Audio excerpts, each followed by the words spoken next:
capítulo 13, entonces, verso 17 adelante. Había dicho 12, creo, ¿no? Verso 17. Dice: los envió pues a Moisés a reconocer la tierra de Canaán, diciéndoles: subid de aquí al Neguet y subid al monte, y observen la tierra como es, y el pueblo que la habita, si es fuerte o débil, si poco o numeroso, cómo es la tierra habitada, si es buena o mala, y cómo son las ciudades habitadas, si son campamentos o plazas fortificadas, y cómo es el terreno, si es fértil o estéril, si en él hay árboles o no, y esforzaos y tomad del fruto del país, y era el tiempo de las primeras uvas. Y dice: y ellos subieron y reconocieron la tierra desde el desierto de Zin hasta Rehob, entrando en Amat. Y subieron al Neguet y vinieron hasta Hebrón, y aquí estaba Ahimán, Sesaí, Talmaí, hijos de Anac. Hebrón fue edificada 7 años antes de Zoán en Egipto. Y dice que llegaron hasta el arroyo de Escol, y de allí cortaron un sarmiento con un racimo de uvas, el cual trajeron 2 en un palo, y de las granadas y de los higos. ¡Wow! Bueno, ahora lea conmigo el verso 25. Y volvieron de reconocer la tierra al fin de 40 días. El verso 27.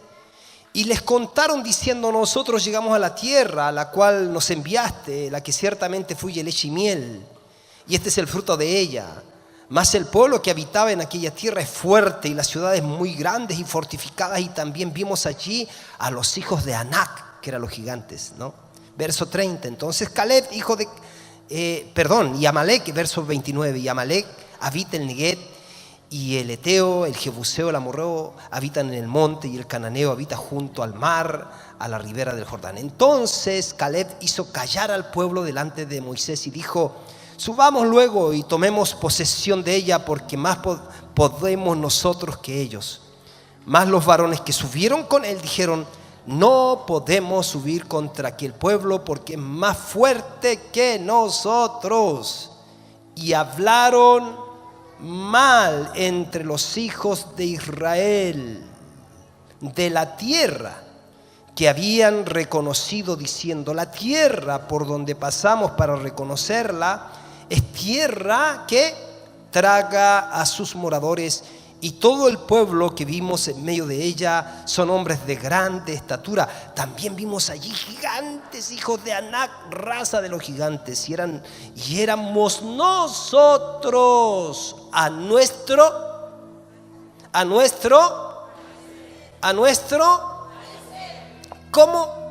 como langostas, y así le parecíamos a ellos. 14, verso 6. Y Josué, hijo de Nun, y Caleb, hijo de Jefone, que eran de los que habían reconocido la tierra, rompieron sus vestidos y hablaron a toda la congregación de los hijos de Israel, diciendo: la tierra por donde pasamos para reconocerla es tierra en gran manera buena. Así que si el Señor se agradare de nosotros, Él nos llevará a esta tierra y nos la entregará, tierra que fluye leche y miel. Por tanto, no sean rebeldes contra el Señor, ni teman al pueblo de esta tierra, porque nosotros los comeremos como pan. Su amparo se ha apartado de ellos, y con nosotros está Jehová, no los temáis. Levante su mano conmigo, diga: soy un hijo de Dios, habilitado por Dios para caminar por fe y no por vista. Hoy escucharé la palabra de Dios. Se me enseñará la palabra de Dios. Ella transformará mi vida. No seré jamás el mismo. Nunca, nunca, nunca. Amén.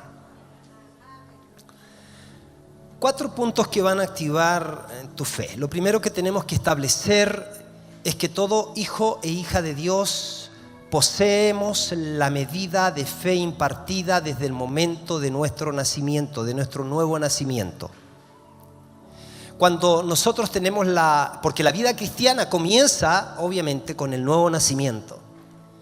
La vida cristiana comienza con la respuesta al llamado que Dios nos da, ese llamado que da a nuestro espíritu, eso que sabemos que es sobrenatural, eso que sabemos que no es voz humana y que nos motivó a tomar una decisión radical de entregar nuestra vida a Dios, de reconciliarnos con Dios. Ese momento que a veces puede ser indescriptible porque sucedieron muchas cosas en muy poco tiempo, no podemos explicarla, es una experiencia que todo hijo de Dios tiene que tener. Puede que no sea la misma una con otros, pero es una experiencia que tú sabes que Dios vino a tu encuentro y tú te encuentras con Dios y pasas de muerte a vida. A partir de ese día tus pecados fueron perdonados. A partir de ese día tu nombre quedó inscrito en el libro de la vida. A partir de ese día pasaste de muerte a vida. A partir de ese día Dios pasa a ser tu Padre, no solo tu Creador. A partir de ese día pasas a conformar parte de la gran familia de Dios que Él tiene alrededor de todo el mundo, más aquellos que ya partieron. A partir de ese día tú te puedes considerar un hombre, una mujer que cuentas con la naturaleza divina, porque Dios te capacitó ahora para conocerlo, para vivir para Él, para conocerlo a Él, para tener intimidad con Él, para amarlo y para servirlo. Y además impartió dentro de ti la fe. ¿Para qué? Para que por medio de la fe, a partir de ahí, camines en modo fe, agradando a Dios. La Biblia dice que el justo por la fe vive, que a nosotros se nos ha dado el espíritu de fe. Amén.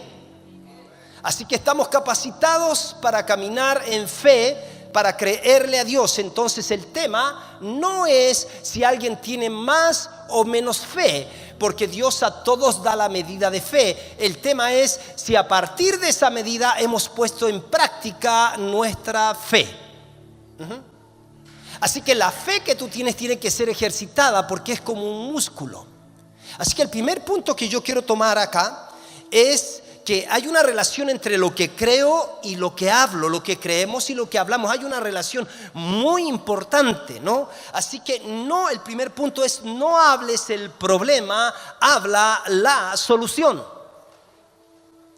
Para andar en fe agradando a Dios, necesitamos entender que hay una relación entre lo que creo y lo que hablo. Por lo tanto, creer mal permitirá o hará que yo hable mal. Por eso necesito corregir mi manera de creer. Pero para que yo pueda creer bien, tengo que desaprender aquellas cosas que mal he creído. Nosotros creemos un montón de cosas que no son verdad. Y más bien, a veces tenemos la propensión a creer en mentiras que en la verdad de Dios. Desde el momento que nacemos de nuevo, entramos en una guerra de seguir creyendo lo que nosotros creíamos de nosotros, lo que decían de nosotros, lo que el diablo decía de nosotros, o empezar a creer lo que Dios dice de nosotros. Y hay una gran diferencia, porque mientras todo antes apuntaba para abajo en las opiniones nuestras de nosotros mismos, o la gente que pensaba de nosotros mismos, o el diablo mismo que decía cosas de nosotros, y todo iba para abajo, cuando empezamos a creerle a Dios, nuestra vida va para arriba, porque el Señor viene a nuestra vida y nos hace saber que ahora somos hijos de Dios. Él nos cambió nombre, ahora a partir de ahí somos gente con un destino de gloria. Vamos de gloria en gloria, vamos de aumento en aumento, vamos de bendición en bendición, porque el Dios creador del universo es nuestro Padre y nosotros somos sus hijos. Amén. Dale el mejor aplauso al Señor.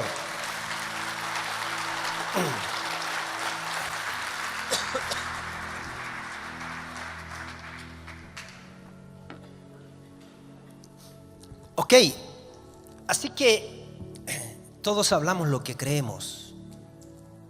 Diga: yo hablo lo que creo. Así que necesitamos aprender en este punto a hablar lo que Dios dice de nosotros. Necesitamos entender que Dios piensa bien de nosotros. Dios piensa bien porque yo sé los pensamientos que tengo acerca de ti. No son pensamientos de mal, sino que son pensamientos de bien, para darte un futuro glorioso. El padre pensaba bien del hijo pródigo, a pesar de que el hijo estaba apartado, a pesar de que el hijo estaba viviendo y pasándola mal, a pesar de que el hijo estaba metido en pecado y en oscuridad. El padre tenía en su corazón la esperanza que un día ese hijo iba a venir, al punto que hizo todos los preparativos para que cuando él llegara, el anillo calzara bien en su mano, los calzados calzaran bien en sus pies y la ropa calzara bien en su cuerpo. E incluso tenía preparado el becerro gordo para que cuando el hijo regresara, él iba a mandar a matar al becerro e iba a dar inicio a la fiesta preparada, porque su hijo estaba muerto y había revivido, se había perdido y había sido encontrado. Y la Biblia dice que cuando llegó el hijo perdido, el padre y todos sus sirvientes comenzaron a regocijarse. Eso me habla a mí de ese pensamiento predispuesto en el corazón de Dios con respecto a la gente. Dios ama al pecador. Dios no está aborreciendo ni tiene ganas de que la gente vaya al infierno. Dios quiere que los hombres todos se arrepientan y vengan al conocimiento de la verdad. Para eso entonces tengo que aprender a pensar como Dios piensa de mí. Por lo tanto digo que mis pecados fueron perdonados, según lo que dice Efesios 1:7. Por lo tanto puedo decir que tengo vida eterna, según lo que dice Primera de Juan 2:25, que el que tiene al Hijo tiene la vida, que el que no tiene al Hijo de Dios no tiene la vida. Yo puedo decir que Él está conmigo, nunca me va a dejar ni me va a desamparar, porque esa es su promesa dada en Mateo 28:20. Y aquí yo estoy con ustedes todos los días hasta el fin del mundo. Yo puedo declarar que Él ha preparado una buena tierra para mí. Dios ha pensado bien para mí. Mi futuro es glorioso. Hay una gran cena preparada para nosotros y hay un nuevo cielo y una nueva tierra preparada para nosotros. Por eso podemos decir que con Dios nunca se pierde, siempre se gana. Aun cuando las circunstancias pueden aparecer difíciles en algún momento, pero sigamos creyendo, porque el Dios que ha prometido, Él lo cumplirá. Él no es hombre para que mienta, ni hijo de hombre para que se arrepienta. Lo que Dios ha dicho lo va a cumplir. Por eso podemos cantar todos: yo sé, Señor, que tú eres fiel, lo que tu palabra ha dicho se cumplirá. Amén. Sí, Señor.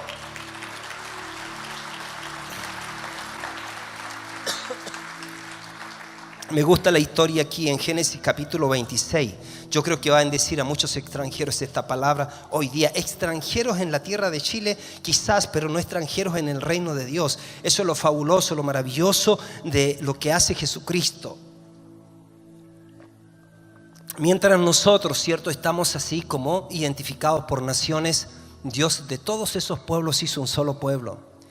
Antes se definía que era el pueblo gentil y el pueblo de Dios. Hoy día de todos los demás pueblos Él hizo un solo pueblo. Y todo aquel que nace de nuevo y se entrega a Jesucristo, entra por la puerta que es Jesucristo, pasa a formar parte de la gran familia de Dios, del gran pueblo de Dios. Pertenecemos a aquel que es Rey de Reyes, que tiene su reino, y nosotros somos los que vivimos en ese reino. Qué maravilloso. Pero me encanta lo que aparece aquí en Génesis capítulo 26, verso 1 al 5. Dice: Isaac estaba en Gerar. Dice, después hubo hambre en la tierra, además de la primera hambre que hubo en los días de Abraham. Y se fue Isaac a Abimelec, rey de los filisteos, en Gerar. Y se le apareció Jehová y le dijo: no desciendas a Egipto, habita en la tierra que yo te diré. Habita como forastero en esta tierra y estaré contigo, y yo te voy a bendecir, porque a ti y a tu descendencia daré todas estas tierras, y confirmaré el juramento que hice a Abraham tu padre. Y dice: multiplicaré tu descendencia como las estrellas del cielo, y daré a tu descendencia todas estas tierras, y todas las naciones de la tierra serán benditas en tu simiente, por cuanto yo Abraham mi voz, y guardó mi precepto, mis mandamientos, mis estatutos y mis leyes. Pero mira lo que dice el verso 12. Y sembró Isaac en aquella tierra, y cosechó aquel año 100 por 1, y le bendijo Jehová. Y el varón se enriqueció y fue prosperado, y se engrandeció hasta hacerse muy poderoso. Y tuvo hato de ovejas y hato de vacas y muchas labranzas, y los filisteos le tuvieron envidia. Diga conmigo: nadie envidia al que duerme debajo del puente. Así que Dios ha prometido bendecirte. A ver, tengo una historia pendiente que es de los espías que fueron a ver la tierra. La vamos a dejar ahí, por favor, para que no parezca pretexto el texto. Pero quiero un poquito hablar de esto. Fíjense que Isaac, por circunstancias de hambruna, va a dar a la tierra de Gerar, tierra que no es su tierra. Dios habla específicamente con Isaac y le dice: mira, tú vas a ser bendecido donde quiera que tú estés, por causa del pacto que yo hice con Abraham tu padre.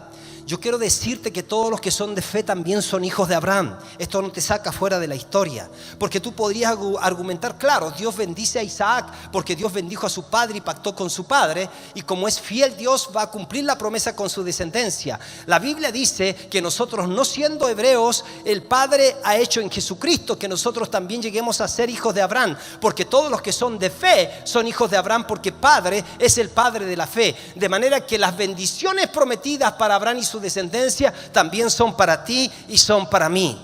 Ahora bien, Isaac estaba en un lugar que aparentemente no era el lugar de su propia tierra, pero Dios le dijo: yo quiero que no salgas de ahí, yo quiero que aprendas a confiar en mí, porque tienes promesa de bendición sobre tu vida. Yo a tus antepasados he dado promesas, he pactado con tus antepasados, y te quiero decir que Isaac, si tenía una razón para pedirle a Dios era padre, tú hiciste un pacto con Abraham, pero yo quiero decirte que nosotros estamos por sobre mejores promesas, porque nosotros podemos hablar a Dios y decir: Padre, tú hiciste un pacto con el Hijo, y el Señor Jesucristo logró para nosotros nuestra bendición. El Señor Jesucristo logró para nosotros la nueva tierra. El Señor Jesucristo logró para nosotros la vida abundante. Por lo tanto, podemos también pedirle al Padre lo siguiente. Dice que Isaac tuvo que hacer algo, sí, se tuvo que ser obediente a Dios. Y empezó a declarar, tuvo que declarar la bendición de Dios en su vida, porque lo primero es que tienes que hablar fe y no hablar problemas, sino hablar circunstancias. Isaac no puso su vista en las circunstancias. Seguramente Isaac, cada vez que tenía que tomar una decisión, las circunstancias decían: no lo hagas, pero Isaac decía: lo voy a hacer porque la bendición de Dios está conmigo. Y dice que Isaac sembró en aquella tierra, y dice que Dios le hizo prosperar su siembra al 100%. Tengo una palabra para aquellos que han llegado a este país. El Señor dice: sigue sembrando, porque una vez que tú te has conectado conmigo, yo voy a bendecir la obra de tus manos, yo voy a bendecir tus emprendimientos. Yo soy el mismo Dios que le dio sabiduría a los antiguos, que tú sabes que fueron prosperados, como Salomón, como David, como José, como Daniel. El mismo Dios te puedo dar sabiduría, y te quiero dar sabiduría, y te estoy dando sabiduría a ti para que prosperes en todos tus caminos. Por cuanto me has puesto en primer lugar en tu corazón, yo te voy a prosperar. Sigue sembrando, siembra tus dones, siembra tus talentos, siembra tu inteligencia, siembra tu osadía, siembra tu valentía, siembra tu persistencia de golpear una y otra vez y otra puerta. Preséntate a las personas que te pueden abrir puertas, y ofrécete diciendo: yo soy una bendición si usted me contrata. Y el Señor dice: yo voy a hacer que prosperen la obra de tus manos, y cuando empieces a crecer y cuando empieces a tener, algunos te van a envidiar, pero tienes que saber que yo soy un hijo tuyo, yo soy un padre y tú eres mi hijo, y yo te estoy bendiciendo todos los días de tu vida. Amén. Tome esa palabra.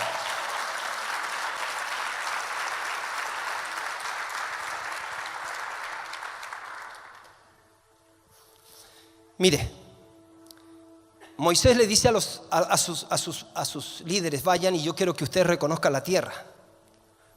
Ahora ellos tenían que ir a ver, y les dio instrucciones detalladas. Todo el pueblo de Israel había peregrinado por 40 años en el desierto, estaban a punto de entrar a la tierra prometida. Toda una generación había quedado en el desierto, faltaba la otra hora que tenía que entrar a la tierra prometida, tenía que poseer la tierra. Moisés dijo: vayan, traigan el fruto de la tierra. Trajeron unos racimos que eran tan grandes que tenían que traerlo entre 2 personas. Así era de bendita la tierra que Dios les había prometido, porque siempre Dios dará lo mejor. Dios no sabe hacer nada que no sea mejor. ¿Se acuerdan que en Maestresala, cuando Jesús convierte el agua en vino, pregunta: pero guardaste el vino hasta el final? El mejor vino hasta el final, el más costoso hasta el final. Y eso lo había convertido el Señor Jesús. ¿Y por qué el mejor vino hasta el final? Porque el Señor no sabe hacer algo peor. Él siempre hace las cosas mejor. Siempre las hace bien. Y bien para sus hijos. Y aquí vemos a los 2 espías, estaban ahí en la tierra y miraron, pero fueron subjetivos, no fueron objetivos. Miraron conforme a lo que vieron sus ojos y empezaron a declarar con su boca circunstancias. Y empezaron a declarar cosas increíbles. También vimos allí gigantes, hijos de Anac, raza de los gigantes. Y dice, y éramos nosotros a nuestro parecer como langostas. Así nos parecíamos. Mira qué subjetivo eran. Ellos se compararon con los gigantes. Pero habían 2 entre ellos que no se compararon con los gigantes, sino que compararon a los gigantes con Dios. Y empezaron a decir, oiga, no nos detengamos, ¿no? Empezaron a declarar, ¿cierto? Y hablar no circunstancias, hablaron la solución. Y Josué, hijo de Nun, y Caleb, hijo de Jefone, que eran de los que habían reconocido la tierra, rompieron sus vestidos en señal de reclamo, de protesta, y hablaron a la congregación de los hijos de Israel diciendo, la tierra por donde pasamos para reconocerla es tierra en gran manera buena. Mira cómo están hablando. No están hablando circunstancias como los otros 10. Y dice, si Jehová si el Señor se agradó de nosotros, Él nos llevará a esta tierra y nos la entregará, tierra que fluye leche y miel. Por tanto, no sean rebeldes contra el Señor. ¿Sabes qué? Hablar circunstancias negativas de una u otra manera es manifestar incredulidad y rebelión en el corazón. Dios te hace prosperar en tierra de necesidad, pero es muy importante que ocupes bien tus palabras. No declares circunstancias, declara lo que Dios te ha dicho, porque cada cosa que Dios te dice, luego cuando viene el cumplimiento siempre aparecerá la duda, siempre aparecerá el enemigo hablándote lo contrario, a través de personas, a través de amigos, a través de familiares. Isaac sembró en tierra de necesidad, él sembró en medio de las peores circunstancias. Así que no hables el problema, habla la solución. Tengo el problema de salud, me duele mi cuerpo. Entonces yo no digo, ay, estoy súper enfermo, esta enfermedad es nuestra enfermedad, es la enfermedad de nuestra familia. Todos en nuestra familia tenemos la diabetes de nosotros, que nadie la quite, ¿no? Eso es hablar enfermedad. Pero hablar respuesta es, tengo este problema, pero tiene que irse. Tengo esta dificultad, pero lucho contra ella, porque por las llagas de Cristo he sido curado. Por las llagas de Cristo he sido curado. Por tanto, sigo creyendo y estoy peleando la batalla de la fe. Sigo creyendo que no moriré, sino que viviré para contar las obras del Señor. Amén. Entonces, primer punto, cambia. Entonces, primer punto, no hables problemas, no hables circunstancias, habla la solución. Lo segundo, que es muy importante, cambia tu manera de pensar mediante la palabra de Dios. ¿Cómo así? Dios piensa bien de nosotros. Los pensamientos que Él tiene de nosotros son pensamientos de bien, no de mal, para darnos un futuro de esperanza. Dios dice de nosotros que somos bendecidos, que somos sus hijos. Él dice en el libro de Isaías, porque mis pensamientos no son vuestros pensamientos. Dice así, ¿no? Isaías 55, verso 7. Y dice, deje el impío su camino y el hombre inicuo sus pensamientos, y vuélvase al Señor. El hombre inicuo sus pensamientos, déjelo, y vuélvase a Jehová, el cual tendrá de él misericordia, el Dios nuestro, el cual será amplio en perdonar. Porque mis pensamientos no son tus pensamientos, ni mis caminos tus caminos, dice el Señor. Así como son más altos los cielos que la tierra, así son mis caminos más altos que vuestros caminos, y mis pensamientos más que vuestros pensamientos. Mire qué interesante es esto. ¿Por qué? Porque está bien, los pensamientos de Dios no son mis pensamientos, pero Jesucristo, siendo el pensamiento de Dios, se hizo hombre. Y Jesucristo es la palabra encarnada que viene a nuestra vida. Por lo tanto, en la medida que vamos creyendo en Cristo, vamos pensando como Dios. En la medida que le vamos creyendo a Cristo y recibiendo sus palabras, entonces vamos teniendo los pensamientos de Dios. Así que cambiamos nuestra manera de pensar. De esa manera empieza a cambiar nuestra manera de vivir. Cambiamos nuestros pensamientos por los pensamientos de Dios. Pero los pensamientos de Dios me vienen a través de su palabra.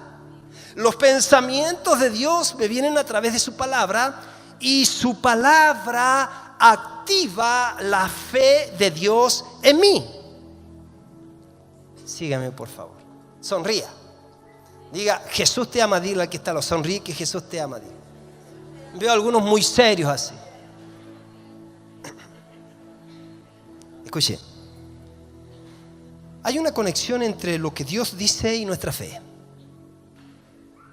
Hay una conexión entre lo que Dios dice y nuestra fe.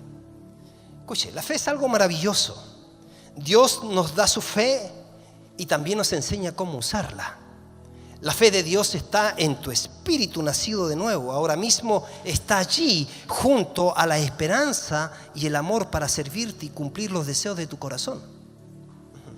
Jesús dijo en Marcos 11:24: por tanto les digo, todo lo que pidan en oración, crean que lo recibirán y se les concederá. La fe está en tu espíritu nacido de nuevo, pero ¿cómo activas esa fe? ¿Cómo la activas? Romanos 10:17 dice: así que la fe proviene del oír, y el oír proviene de la palabra de Dios. La Biblia Peshitta dice: ahora la fe viene por escuchar atentamente. Por escuchar atentamente la palabra de Dios. O sea, podríamos decir que el oír hace hervir y agita la fe. El oír la palabra de Dios hace hervir y agita la fe. La palabra de Dios hace hervir o agita la fe de la misma manera que el calor hace hervir o agitar el agua. Así como el agua se encuentra en reposo o inactiva sin una fuente de calor, así la fe sin una fuente, o así la fe estará en reposo e inactiva sin oír la palabra de Dios. Escuche bien esto. Cuando la fe hierve, los resultados esperados se manifiestan. Es en ese momento que la sanidad aparece. Aparecen los rompimientos financieros. Así que sin calor no hay ebullición. Sin palabra de Dios en tu espíritu no habrá fe. Un 10% de palabra, un 10% o menos de fe. Un 10% de fe producirá un 10% de resultados. Un 50% de fe producirá un 50% de resultados. Un 100% de fe o la inmersión total en la palabra de Dios producirá un 100% de resultados. Esa es la definición de caminar por fe, o la del justo por la fe vivirá.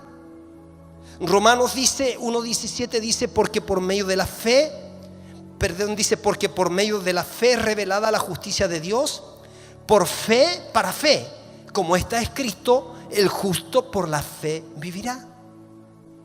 Entonces, con un 100% en la palabra, la enfermedad no podrá tocarte. Eso es vivir no solo en sanidad divina, sino en salud divina. Cuando nos enfermamos, aspiramos a la sanidad divina y venimos para que oren por nosotros. Está bien, pero nuestra fe tiene que alargarse. Nuestra fe tiene que crecer, así como el grano de mostaza. El grano de mostaza, su crecimiento es llegar a ser el arbusto más grande que todos los demás arbustos. Pero mire lo que hace el grano de mostaza.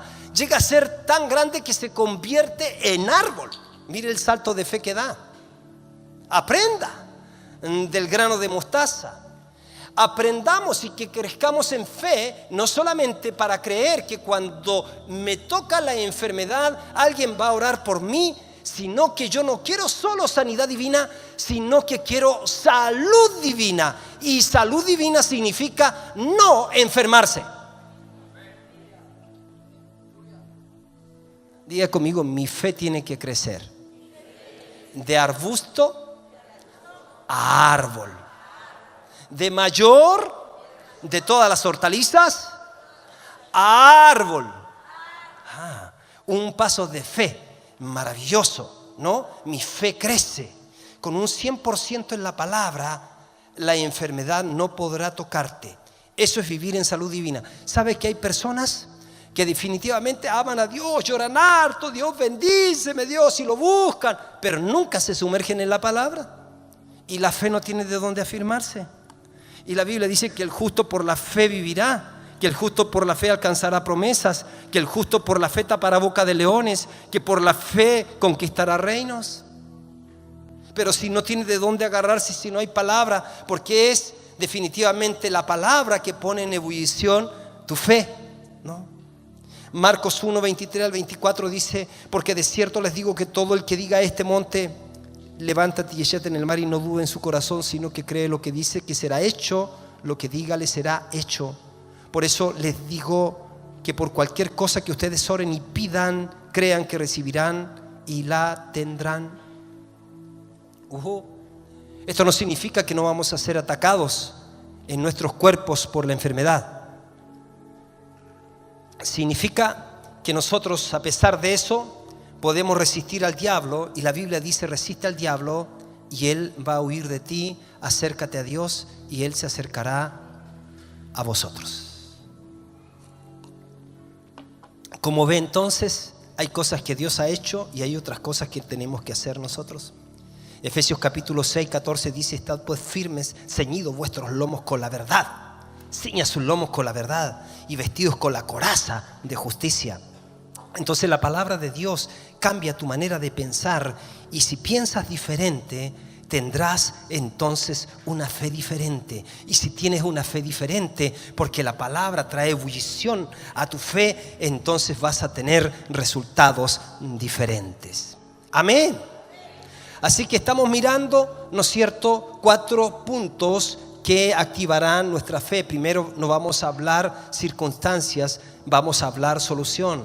Segundo, vamos a cambiar la manera de pensar para que cambie la manera de vivir. Pero para que eso sea, tenemos que exponernos a la palabra de Dios. Escúchame, quédate en la palabra y pasa por los libros. No te quedes en los libros y pasa por la palabra. Quédate en la palabra. Procura con diligencia presentarte delante de Dios como obrero aprobado, que no tiene de qué avergonzarse, que usa, traza, aplica, encarna bien la palabra de verdad. Bienaventurado el varón que no anduvo en consejo de malos, ni en camino de pecadores, ni en silla de burladores se sentó, sino que la palabra de Dios está su delicia, en su palabra medita de día y de noche. La palabra que queda almacenada, cuando venga el Espíritu de verdad, Él los recordará, los llevará a toda la verdad. Porque no hablará por sí mismo, sino que les hará recordar todas las cosas que yo les he dicho. ¿Y qué cosa nos hará recordar el Espíritu Santo si nosotros no nos sumergimos en la palabra de Dios? Necesitamos ser gente de la palabra. Necesitamos sumergirnos en la palabra. Necesitamos tener más tiempo en la palabra que en la televisión, más tiempo en la palabra que en el internet, más tiempo en la palabra que en el chat, más tiempo en la palabra que en el WhatsApp o WhatsApp. Necesitamos entonces darle prioridad a la palabra de Dios, porque no solo de pan vive el hombre, sino de toda palabra que sale de la boca de Dios. Se secará la hierba, se marchita la flor, pero la palabra de Dios permanece para siempre. Él, por su voluntad, nos hizo nacer por la palabra de verdad, para que seamos lo mejor de sus criaturas. Mientras más palabras tenemos, más certeza tendremos de la voluntad de Dios. Mientras más palabras tenemos más promesas tenemos para confiar en Él. Mientras más palabras de Dios tenemos en el corazón, más palabras tendremos para declarar con nuestra boca, porque no declaramos circunstancias, no declaramos malas noticias, declaramos el Evangelio de Dios, del reino de Dios, que es la buena noticia de Dios con nosotros, salvando la humanidad. Bendito sea su nombre. Dale un aplauso al Señor.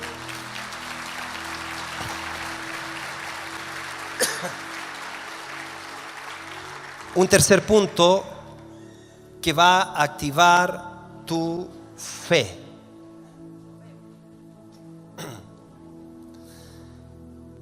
Tercer punto que va a activar tu fe. Nunca, diga conmigo, nunca, nunca, nunca, nunca.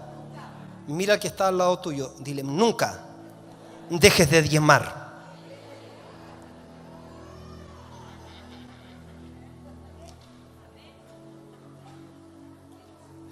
Preciosos, nunca, nunca, nunca, nunca deje de diezmar por ninguna razón. La promesa al diezmador es que Dios reprende al devorador por ti. Adán tuvo problema con el diezmo, también su hijo Caín. En el comienzo de la historia ya existía el diezmo en la tierra. Ese fruto que Adán comió era de Dios. Así que aprendí que si tomas lo que Dios no te ha dado, se te será quitado lo que sí se te ha dado. Adán tomó del árbol y perdió el huerto.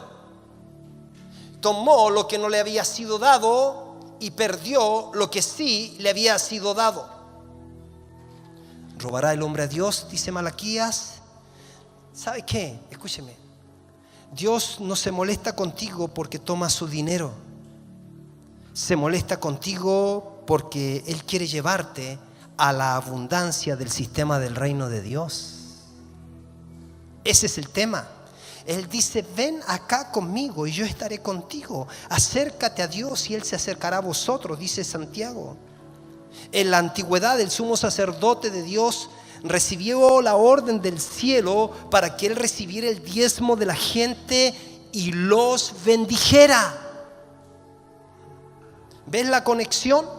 Recibe el diezmo y bendice. Estamos hablando de que el sumo sacerdote de la antigüedad tenía la instrucción de Dios de recibir el diezmo de la gente y los bendijera. Está hablando de la bendición del cielo, de la bendición del Dios Todopoderoso. Los antiguos valoraban tanto la bendición de Dios que la buscaban a no más dar. Jacob peleó con el ángel por la bendición de Dios. Jabes, que significa dolor, le habían puesto dolor. Continuamente le llamaban dolor. Pero él no hizo caso de esa maldición en su nombre. ¿Te imaginas que te digan dolor, dolor, dolor? Eres un dolor de cabeza, eres un dolor acá, eres un dolor de tu madre, eres un dolor de la familia. Pero Jabes, la primera oportunidad que tuvo, él dijo, oh Dios, si tú me dieras bendición. Lo primero, pide bendición. Esto es muy importante, la bendición. Aquí hay una conexión, recibe el diezmo y bendice. Y hablamos de la bendición de Dios. Melquisedec recibió el diezmo de Abraham y dice que Melquisedec bendijo a Abraham. Hebreos 7:8, Jesús se dice de Jesús lo siguiente: he aquí, ciertamente recibe los diezmos hombres mortales, pero allí uno de quien se da testimonio de que vive. Wow. Jesús es el sumo sacerdote de la iglesia según el orden de Melquisedec, que recibió el diezmo de Abraham y lo bendijo. Así que él tiene la misma orden: recibir tu diezmo y bendecirte, recibir tu diezmo y prosperarte, recibir tu diezmo y sanarte, recibir tu diezmo y levantarte, recibir tu diezmo y expandirte, recibir tu diezmo y protegerte, recibir tu diezmo y bendecirte cada día. Entonces jamás dejes de dar. Ponte del lado de los dadores. Tú puedes decir que yo no tengo para diezmar. Parte diezmando una sonrisa, pero haz algo. No tengo para dar. Parte dando un abrazo, parte dando una llamada, parte dando un Dios te bendiga, parte dando. Dad y se os dará, medida buena, apretada, remecida y rebosando darán en vuestro regazo, porque con la misma medida con que mides te volverán a medir. Bendito sea su nombre. Punto número 4: sigue las instrucciones de Dios. Sigue las instrucciones de Dios. Si ustedes se recuerdan a la mujer que clamó al profeta ahí en Segundo de Reyes. A ver si lee conmigo, por favor. Segundo de Reyes, capítulo 4. Mire qué interesante es esto. Segundo de Reyes 4, verso 1 adelante. Una mujer de las mujeres de los hijos de los profetas clamó a Eliseo diciendo: tu siervo mi marido ha muerto, y tú sabes que tu siervo era temeroso de Jehová, y ha venido al acreedor para tomarse 2 hijos míos por siervos. Mire la conexión entre el punto anterior y este. ¿Puede creer usted que este era un hombre de Dios? ¿Puede creer usted que este es un hombre que se da testimonio que era un profeta? ¿Puede creer usted que este era espiritual, fluía seguramente en los cultos? Dice que era temeroso del Señor. Pero ¿sabe cuál era su problema? Su problema es que era pésimo en la administración de los recursos. Su problema es que a lo mejor puede ser que haya estado tan embelesado en su llamado que no le alcanzaba más mirada para su posteridad, para su descendencia, para sus hijos, para la bendición de Dios que le venía a través de él, y para su descendencia. Porque se muere, claro, se lleva sus visiones, se lleva sus profecías, se lleva sus dones, pero ¿qué es lo que deja en la tierra? Entonces lo que estoy diciendo acá es que necesitamos fluir en Dios, necesitamos fluir en todo lo sobrenatural, necesitamos fluir en los dones, pero también necesitamos ser obedientes en los principios financieros de Dios para que dejemos herencia y legado a nuestras próximas generaciones. Se murió, pero su mujer quedó en calidad. Y los acreedores continuamente estaban viniendo a decir: hey, págame lo que dejó tu marido, la deuda que dejó tu marido. Entonces nosotros decimos: ¿era bendecido o no era bendecido? ¿Era profeta bendecido? ¿Bendecido para bendecir o bendecido para bendecirse? ¿Eres un cristiano bendecido para bendecirte o bendecido para bendecir? Y es aquí entonces donde nosotros necesitamos ejercer nuestra fe. Necesitamos aprender los principios financieros. Necesitamos aprender a seguir las instrucciones de Dios. Necesitamos a creerle a la palabra de Dios. Por eso necesitamos sumergirnos en la palabra de Dios. No ser ignorantes con respecto a la palabra de Dios. Necesitamos ser gente de la palabra. Que ojalá que cuando te digan busca el libro, no sé, de Micaías, no empieces a buscar la Biblia, porque no existe el libro de Micaías. Y que si te dicen busca el libro de Timoteo, no lo estés buscando en el Antiguo Testamento. Pero muchas veces nosotros venimos y con lo único que vivimos es con lo que escuchamos el día domingo en la reunión. Pero si yo te pregunto cuáles son los personajes más famosos hoy día en la farándula, a lo mejor te lo sabes todo. Si yo te pregunto, a ver, cómo se utiliza para llegar, para usar el Messenger, para usar el WhatsApp, para usar las redes sociales, entonces te las sabes todas. Y sabes cómo borrar tu mensaje, sabes cómo enviarlo, sabes cómo duplicar. Pero te pregunto, a ver, búscame Juan capítulo tanto, versículo tanto. No sabes qué es capítulo y qué es versículo. El que guarda mi palabra me honrará. Entonces necesitamos darle el valor a la palabra de Dios, porque es la única manera que vamos a seguir las instrucciones de Dios. Aquí tenemos al profeta, aquí tenemos a este hombre, dice que era temeroso de Dios. Su mujer habla con el profeta Eliseo y le dice al profeta: tu siervo mi marido ha muerto, y tú sabes que tu siervo era temeroso del Señor. Pero ¿sabes qué? Se murió, pero vino el acreedor para tomarse 2 hijos míos por siervos. ¡Wow! Así que diga: Señor, quiero ser profeta en la unción, pero no en la administración. Quiero cambiar, yo quiero ser distinto. Y Eliseo le dijo: ¿qué te haré yo? Claramente, le dice: ¿qué tienes en casa? Y ella dijo: tu siervo ninguna cosa tiene en casa. Mire cómo funciona la mentalidad cuando uno está mirando la precariedad, la pobreza, la necesidad. Entonces las personas que se acostumbran a pensar así, entonces ellos nunca tienen. Las personas que tienen mentalidad de pobreza, porque sabes que tú pones a una persona con una mentalidad de pobreza en un palacio y en 3 días está convertido en un chiquero. Pero pone a una persona con mentalidad de excelencia en un chiquero y te digo que en 3 días o en una semana se parecerá algo a un palacio. Esta mujer tenía una mentalidad de que no tengo, porque la circunstancia, porque los acreedores, entonces no tengo. Pero en un momento reacciona y dice: sí tengo, porque siempre tendrás algo, siempre habrá algo por lo cual empezar. A Moisés, ¿qué tiene Moisés? Tengo una vara. A la mujer del flujo de sangre, ¿qué tiene? Tengo una necesidad, pero ¿sabe lo positivo es que tengo osadía? Me abro camino. Si tan solamente toque el borde del manto, voy a ser sana. ¿Qué tienes? Lo que tienes es el que tienes que desarrollarlo. Entonces, lo primero que responde es: no tengo nada. Ella estaba atrapada a un pensamiento de miseria por causa de sus acreedores. Pero ella finalmente responde: tengo en mi casa una vasija con aceite. Y mira las instrucciones del Señor. Le dice: pide para ti vasijas prestadas de todos tus vecinos, vasijas vacías, no pocas. Ahora le dice: entra a tu casa y cierra la puerta. Diga conmigo: cierra la puerta. Diga: cerrar la puerta. El cerrar la puerta significa sacudirte del bullicio en tu mente, de las malas vibras, por así decir. Sacudirte de la incredulidad. Cerrar las puertas a esas voces que te dicen: no vas a prosperar nunca, no vas a salir nunca del problema, nunca vas a pagar la deuda, no vas a salir de ahí, nunca vas a tener tu casa propia.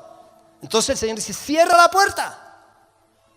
Necesitamos cerrar la puerta para escuchar las instrucciones de Dios. Necesitamos cerrar la puerta al bullicio de afuera y sumergirnos en la palabra de Dios, que es el río de vida, para empezar a recibir fe y tener razones por las cuales creerle a Dios. Es probable que no tengas nada, pero tranquilo, no le tengas miedo a la nada, porque Dios creó todo lo que existe de la nada.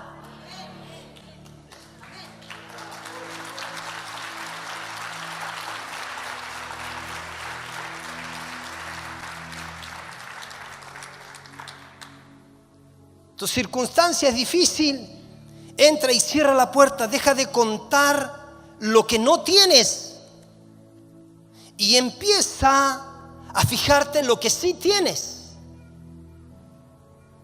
Ay, no tengo trabajo, no tengo nada. Yo digo, ¿y qué pasa con esos cabros que están ahí, se dan vueltas, hacen lo que sea? Esos cabros de ahí, ¿sabes qué? Mire, yo aprendí esto. Que en la antigüedad a los asentados, los que tenían terrenos grandotes, cuando tenían que recoger la cosecha, siempre ellos tenían que dejar lo que se llamaban los rincones. Era la instrucción: dejen en los rincones, dejen. ¿Por qué? Porque detrás venían los pobres para tomar, ¿cierto?, de los rincones. Y eso fue lo que pasó, ¿se acuerdan? Con Ruth, ¿se acuerdan? Y ella estaba espigando atrás en los rincones. Y Boaz dijo: me interesa a ella, así que por favor, ahora cuando ustedes vayan, voten un poco más, voten más, déjenle más a ella. Y yo aprendí eso de los rincones. Y sabes que cada vez que yo me subo al auto, o sea, en mi auto, cuando tengo monedas, todas las echo un tarro que tengo ahí, ya sean de 500, de 10, las echo ahí, porque yo digo, es para los rincones. Así que cuando paro en una esquina y los niños están haciendo eso, yo saco de los rincones y doy. Practico la generosidad, aunque sea poco, pero una con una suma y suma y suma. Pero lo que estoy diciendo es esto. Esto fue un paréntesis, pero lo que estoy diciendo es esto. Estos niños de la calle, ¿acaso dicen que no tienen? Seguramente se miraron. No tengo nada, dice.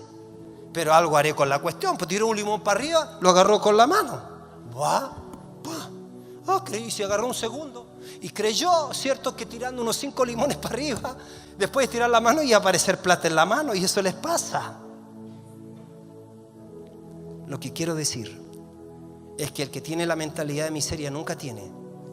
Pero sabes que cuando ya la generosidad o cuando algo, el escapar de tu situación aparece en tu vida, ideas aparecerán que te harán salir de las circunstancias en donde estás. Y Dios dice: mira, aquellas cosas que tú haces van a ser como las vasijas que tú pones, me presentas a mí. Y en la medida que me presentes vasijas de ideas, yo las voy a ir llenando. En la medida que me presentes vasijas de confianza en mí, yo voy a ir llenando esas vasijas. En la medida que te atrevas a creer en ti y en mí, que yo tengo buenos pensamientos con respecto a ti y tengo lo mejor para tu futuro, yo voy a ir manifestando mi poder, porque el justo vive por la fe, alcanza las promesas de Dios por la fe. Así que entra y cierra la puerta, deja de contar lo que no tienes, porque sabes que tú no eres parte del sistema. Sal del sistema que te amenaza continuamente. Sal de ese sistema que te hace pensar conforme a ven tus ojos, oyen tus oídos. Empieza a creer lo que cree tu corazón. O sea, haz funcionar la ley del incremento. Haz funcionar tu fe. ¿Sabes por qué? Porque definitivamente de Dios, que es tu fuente, es que vas a ver llover los milagros para tu vida, en la medida que le vas creyendo. Póngase de pie, por favor. Dele el mejor aplauso al Señor. Suba los músicos rápidamente. Ajá.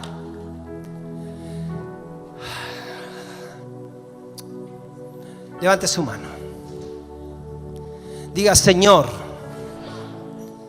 mi corazón está dispuesto. No voy a hablar el problema, voy a hablar la solución. Si tengo enfermedad, hablaré salud. Si tengo pobreza, hablaré riqueza. En mi boca hay un milagro. Voy a cambiar mi manera de pensar mediante la palabra de Dios. La palabra de Dios, a servir mi fe. La palabra de Dios pone en ebullición la fe de mi corazón. Bendito su nombre. No me saque los puntos que están ahí, por favor. Siga declarando conmigo. No voy a dejar de diezmar, porque si tomo lo que no me ha sido dado, se me quitará lo que sí se me ha dado. Adán tomó del árbol, pero perdió el huerto. José tuvo la sugerencia de la esposa de Potifar. José pensó: el jefe me ha dado todo menos a esta mujer, no me pertenece. Si yo tomo lo que no me ha sido dado, perderé sí lo que se me dio. Y él huyó de la tentación. Nunca dejes de ser un dador. Siempre aguarda algo para los rincones, o siempre ten tus rinconcitos para sacar algo del bolsillo. No todos los que te piden son marihuaneros, no todos los que te piden son maleantes, para nada. Sigue las instrucciones de Dios. Cierra la puerta a escuchar tanta incredulidad, porque tu fuente y tu sistema no es el sistema de la tierra, es el sistema del cielo. Por fe andamos y no por vista.